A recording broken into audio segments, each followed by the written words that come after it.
ये कहानी है दो दोस्तों की जो कि एक छोटे से गांव में रहते थे। एक बार वो दोनों किसी काम से शहर गए और वापस अपने गांव लौट रहे थे। उनके गांव तक पहुंचने के लिए उनको एक घने जंगल से होकर के गुजरना था और जब वो उस जंगल से गुजर रहे थे तो एक दोस्त को प्यास लगी और वो पानी ढूंढने के लिए रास्ता भटक गए। थोड़ी ही देर बाद शाम हो गई और रात होने ही वाली थी। तो उन दोनों की नजर एक गुफा पे पड़ी जो कि पेड़ों से घिरी हुई थी चारों तरफ से। तो उन्होंने सोचा कि यही जगह ठीक है रात बिताने के लिए।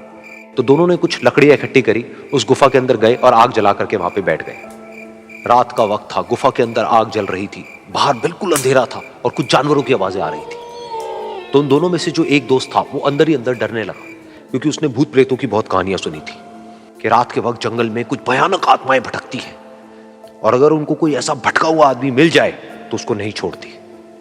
तो जब उसने भूत प्रेतों की बात अपने दोस्त से करी तो उसके दोस्त ने हंसते हुए उससे पूछा, क्या कभी तूने किसी भूत को देखा है? तो उसने कहा, नहीं मैंने तो नहीं देखा, लेकिन मेरे कुछ जान पहचान के लोग हैं जिन्होंने देखा है। तो उसके दोस्त ने उसको समझाने की बहुत कोशिश करी कि यार ऐसी सुनी सुनाई बातों पर विश्वास नहीं करते हैं, अब तू सो जा और मुझे भी सोने दे, मुझे नींद आ रही है। और इतना कह करके उसका दोस्त वहीं पर लेट गया और थोड़ी देर में सो गया। लेकिन वो जो अंदर से डरा हुआ था वो लेट तो गया, लेकिन उसको नींद नहीं आ रही थी। उसको लग रहा था कि शायद यहां पर कहीं कोई है जो छुप करके कहीं से उसको देख रहा है। उस आग की वजह से कुछ परछाइयां बन रही थी वहां पर पत्थरों पर, तो उन परछाइयों को देख करके भी वो डर रहा था। फिर कुछ घंटे तक ऐसे ही चलता रहा। फिर उसके बाद में क्योंकि वो थका हुआ था तो उसको नींद आ गई। लेकिन नींद आने के कुछ देर बाद ही उसको एक सपना आया। सपने में उसको एक बहुत ही भयानक परछाई उसकी तरफ बढ़ती हुई नजर आई। अब जैसे जैसे वो अंदर से डरता चला जा रहा था, वो परछाई उसके और पास आती चली जा रही थी और बड़ी होती चली जा रही थी। और उस परछाई में एक हाथ उसको नजर आया जिसके बड़े बड़े नाखून थे, और वो हाथ उसकी तरफ बढ़ता चला गया और उसके गले तक पहुंचने ही वाला था कि तभी वो डर करके एकदम से उठा। फिर उसने अपने दोस्त की तरफ देखा जो कि सो रहा था, उसको पकड़ करके जोर से उठाया।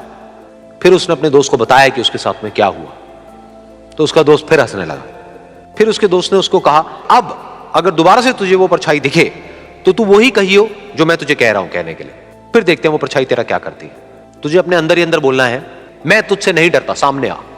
तो उसके दोस्त ने वैसा ही किया। थोड़ी देर बाद दोबारा से उसको सपने में वही परछाई नजर आई और वो परछाई धीरे धीरे उसकी तरफ बढ़ने लगी। लेकिन इस बार वो उस परछाई से डरा नहीं, बल्कि अपनी पूरी हिम्मत जुटा करके उसने वही कहा, मैं तुझसे नहीं डरता, सामने आ। मैं तुझसे नहीं डरता, सामने आ। मैं तुझसे नहीं डरता, सामने आ। जैसे जैसे वो ये बोलने लगा, वो परछाई छोटी होने लगी और उससे दूर होने लगी। वो बोलता रहा, वो परछाई छोटी होती रही और धीरे धीरे वो परछाई दिखनी बंद हो गई। बिल्कुल ऐसा ही हमारी जिंदगी में भी होता है। हमारे अंदर जितने भी डर है, उससे हम जितना डरते हैं हम उतना ही छोटे होते चले जाते हैं और वो डर उतने ही बड़े होते चले जाते हैं। लेकिन अगर हम अपने अंदर के डरों से नहीं डरते हैं और उसका सामना करते हैं तो दुनिया का ऐसा कोई भी डर नहीं है जो कि हमें डरा पाए।